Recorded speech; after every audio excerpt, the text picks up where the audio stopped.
Welcome to সময়ের দলিল। শুধুমাত্র ধর্মের ভিত্তিতে সংরক্ষণ পাওয়া উচিত নয়, রাজ্যের ওবিসি শংসাপত্র মামলায় বলল সুপ্রিম কোর্ট।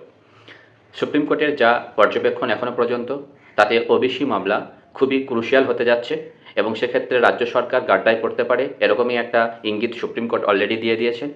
তাহলে আমরা দেখে নেব ওবিসি সার্টিফিকেট মামলা কি হতে যাচ্ছে এবং ওবিসি সার্টিফিকেট মামলা কি সেটা জানতে গেলে আমাদেরকে একটু পিছনে যেতে হবে। আমাদেরকে যেতে হবে 2005 সালে। 2005 সালে তৎকালীন কেন্দ্রীয় সরকারের অধীনে একটা কমিটি গঠন হয়, যেটার নাম সাচার কমিটি। সাচার কমিটি গঠন হয়েছিল সারা ভারতবর্ষ জুড়ে মুসলিমদের আর্থসামাজিক, শিক্ষাগত এবং অর্থনৈতিক অবস্থা পর্যবেক্ষণের জন্য। কিন্তু সেখানে দেখা যায় সারা ভারতবর্ষ জুড়ে মুসলিমদের অবস্থা খুবই খারাপ এবং পশ্চিমবঙ্গে আরও তার থেকে আরও বেশি খারাপ। সমগ্র ভারতবর্ষকে যদি বিবেচনা করা হয় তাহলে মুসলিমদের অবস্থা সাধারণ আদিবাসী জনজাতিদের অবস্থার থেকেও কখনো কোনো জায়গাতে খারাপ।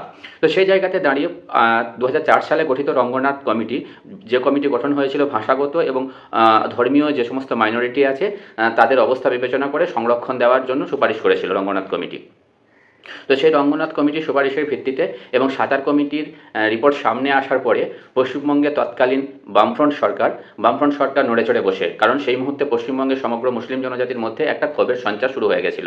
কারণ বামফ্রন্ট সরকার 34 বছর রাজত্ব করার পরে মুসলিমদের সমস্ত দিক থেকে কোনো একটা অজানা কারণে পিছিয়ে রাখা হয়েছিল বা পিছিয়ে গেছিল, যাই হোক কিছু একটা হয়েছিল, কিন্তু তার জন্য সরকার কোনো ইনিশিয়েটিভ নেয়নি বা সরকার কোনো পদক্ষেপ গ্রহণ করেনি।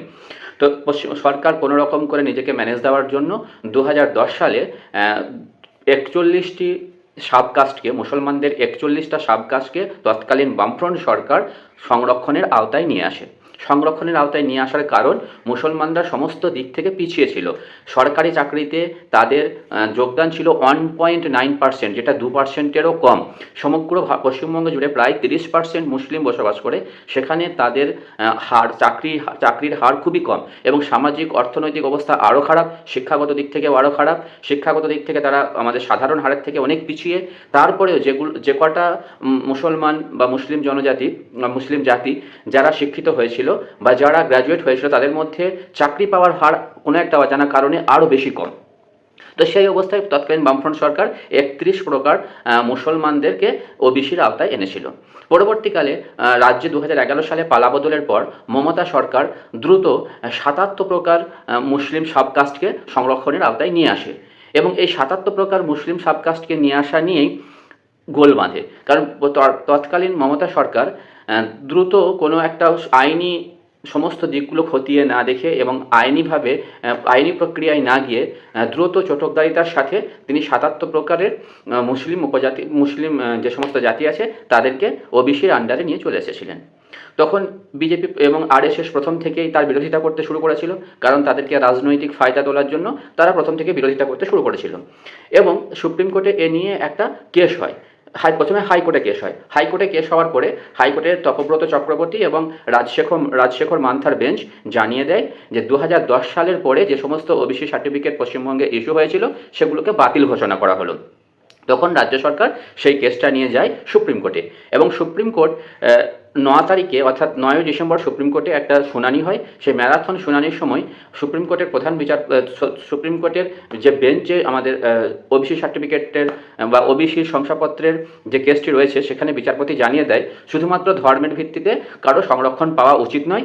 রাজ্যের ওবিসি যে সমস্ত শংসাপত্র দিয়েছে সেগুলিকে রাজ্যের খতিয়ে দেখা উচিত এবং রাজ্যে সেগুলোকে নতুন করে বিধানসভায় আইন পাশ করিয়ে তারপরে তাদেরকে সেগুলোকে বিবেচনা করা উচিত। তখন রাজ্য সরকারের হয়ে যিনি দাঁড়িয়েছিলেন কপিল সিব্বাল, তিনি রঙ্গনাথ মিশ্রের কমিটির কথা বলেন এবং তিনি বলেন অন্ধ্রপ্রদেশের দিকে দেখান। তিনি বললেন যে অন্ধ্রপ্রদেশেও এরকম একটা কেস হয়েছিল এবং সেই অন্ধ্রপ্রদেশের কেসটি এই মুহূর্তে স্টে দেওয়া আছে। তো পশ্চিমবঙ্গের ক্ষেত্রেও সেরকম স্টে দেওয়া হোক, তা না হলে বিভিন্ন সরকারি চাকরি নিয়োগ প্রক্রিয়া বলুন বা শিক্ষাক্ষেত্রে ভর্তির প্রক্রিয়ায় বিভিন্ন এই 12 লক্ষ মুসলমান বিভিন্ন অসুবিধার মধ্যে পড়ছে। কিন্তু সুপ্রিম কোর্ট তখনও সেই কপিল সিব্বালের কথায় কর্ণপাত না করে তারা বলেছে এখনই কোনো রায় দেওয়া যাচ্ছে না। তবে জানুয়ারি মাসে তারপরে আবার একটা ডেট দেওয়া হয়েছে, প্রায় জানুয়ারি মাসের 7 তারিখের দিকে বা 9 তারিখের দিকে একটা ডেট পড়ার সম্ভাবনা রয়েছে। তো জানুয়ারি মাসে আবার ডেট দেওয়া হয়েছে এবং জানুয়ারি মাসে তার একটা ম্যারাথন শুনানি হবে। তারপর সুপ্রিম কোর্ট কী ডিসিশন নেয় সেদিকেই সারা বাংলার মানুষ তাকিয়ে আছে। প্রকৃতপক্ষে যদি 12 লক্ষ এই যে 12 লক্ষ ওবিসি শংসাপত্রের জন্যই পশ্চিমবঙ্গ সরকারের কোনো রিক্রুটমেন্ট প্রসেস এই মুহূর্তে চালু নেই, কোনো রিক্রুটমেন্ট প্রসেস নতুন করে চালু করা যাচ্ছে না। তো ওবিসি শংসাপত্র মামলা যত তাড়াতাড়ি মিটে যাবে তত সবার জন্যই ভালো, পশ্চিমবঙ্গবাসীর জন্যই ভালো এবং মুসলমানদের জন্যও ভালো। তো আমরা সেই দিকেই অপেক্ষা করে থাকবো পরবর্তী হিয়ারিং কী হচ্ছে এবং রায় কী হচ্ছে। ততদিনে আপনারা আপনাদের চ্যানেলে থাকুন এবং অবশ্যই আপনারা আপনাদের মতামত দিয়ে যান, আমরা সেগুলোকে নিয়ে আলোচনা করব। ধন্যবাদ।